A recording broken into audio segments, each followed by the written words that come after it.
Welcome to Infotech registration channel. இது வரைக்கும் நம்ம சேனலை சப்ஸ்கிரைப் பண்ணாதவங்க சப்ஸ்கிரைப் பண்ணிக்கோங்க. நம்ம சேனலில் பார்த்தீங்கன்னா வருவாய்த்துறை மற்றும் பத்திரப்பதிவுத்துறை தொடர்பான வீடியோக்கள் இருக்கும். டுடே டாபிக் என்னன்னு பார்த்தீங்கன்னா, பத்திரப்பதிவுத்துறையானது இந்திய முத்திரை சட்ட பிரிவு 47A5 மற்றும் 47A6 தொடர்பாக சுற்றறிக்கை வெளியிட்டிருக்காங்க. அதாவது நிலத்திற்கு சந்தை மதிப்பு நிர்ணயம் செய்வது தொடர்பாக இட ஆய்வு அறிக்கை குறித்து பின்பற்ற வேண்டிய வழிமுறைகள் தொடர்பாக இந்த சுற்றறிக்கையானது வெளியிடப்பட்டுள்ளது. இந்த சுற்றறிக்கை எண் பார்த்தீங்கன்னா 9800 N1 செக்ஷன் 2025 நாள் 12/3/2025 வெளியிட்டிருக்காங்க. இந்த சுற்றறிக்கையில் என்ன சொல்லியிருக்காங்கன்னு பார்க்கலாம் வாங்க. இந்திய முத்திரை சட்ட பிரிவு 47A5 இன் கீழ் பெறப்படும் மேல்முறையீட்டு மனுக்கள் மற்றும் 47A6 இன் கீழ் மேற்கொள்ளப்படும் சீராய்வு நடவடிக்கைகள் தொடர்பாக பெறப்படும் மேல்முறையீட்டு மனுக்களின் மீது விசாரணை அலுவலர்கள் மேற்கொள்ள வேண்டிய நடைமுறைகள் குறித்து பார்வையில் காணும் இதுவரைக்கும் 8 சுற்றறிக்கை இது சம்பந்தமாக வெளியிட்டிருக்காங்க. இந்த பார்வையில் காணும் சுற்றறிக்கையின் மூலம் அறிவுறுத்தப்பட்டுள்ளதுன்னு சொல்லியிருக்காங்க. அடுத்தது பார்த்தீங்கன்னா, உங்களுக்கு இந்த சுற்றறிக்கை வேணும்னா கீழே டிஸ்கிரிப்ஷன்ல கொடுத்துருக்கேன், டவுன்லோட் பண்ணிக்கங்க.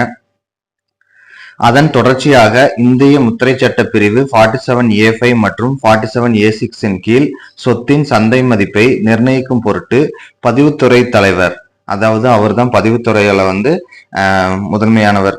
அடுத்தது முதன்மை கட்டுப்பாட்டு வருவாய் அலுவலர் சார்பாக கோரப்படும் விசாரணை அலுவலரின் கள ஆய்வு அறிக்கையில் மதிப்பு நிர்ணயம் செய்யப்படும் சொத்தானது அரசு புறம்போக்கு நிலங்கள் அல்ல என்பதை வருவாய்த்துறையின் தமிழ் நிலம் என்ற இணையதளத்தில் உறுதி செய்து அதன் அடிப்படையில் கள ஆய்வு அறிக்கையினை பதிவுத்துறை தலைவர் மற்றும் முதன்மை வருவாய் கட்டுப்பாட்டு அலுவலருக்கு அனுப்ப அறிவுறுத்தப்படுகிறது. ஸோ இந்த சுற்றறிக்கையோட முக்கியமான நோக்கம் என்னன்னா, மதிப்பு நிர்ணயம், அதாவது சந்தை வழிகாட்டி மதிப்புக்கு மதிப்பு நிர்ணயம் செய்யப்படுறப்போ அந்த சொத்தானது அல்லது அந்த நிலமானது அரசு புறம்போக்கு நிலங்கள் அல்ல என்பதை வருவாய்த்துறையின் தமிழ் நிலம் என்ற இணையதளத்தில் உறுதி செய்து கொண்டு கள ஆய்வு செய்து அந்த அறிக்கையை தான் பதிவுத்துறை தலைவர் அல்லது முதன்மை வருவாய் கட்டுப்பாட்டு அலுவலருக்கு அனுப்பி வைக்கணும் அப்படிங்கிறது அந்த சுற்றறிக்கையோட நோக்கம்.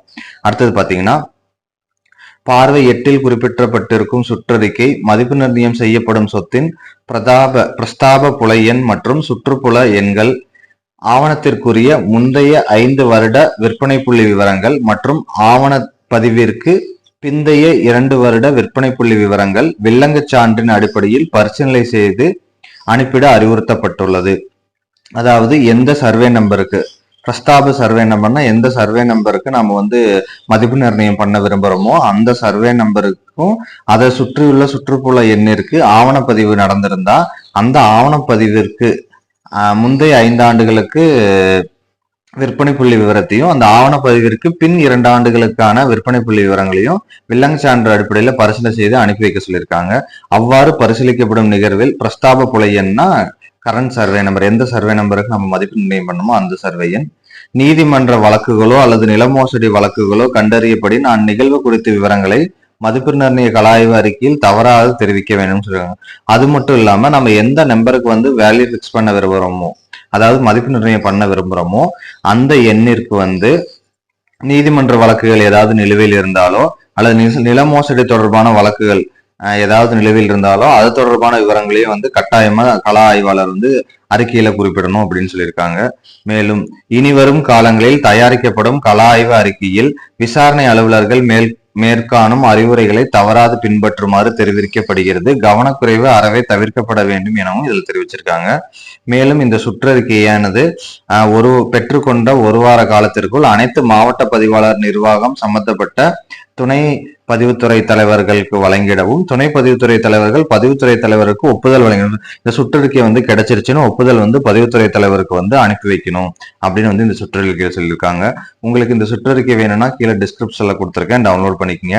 மறக்காம நம்ம சேனலை சப்ஸ்கிரைப் பண்ணுங்க, ஷேர் பண்ணுங்க, லைக் பண்ணுங்க. தேங்க்யூ.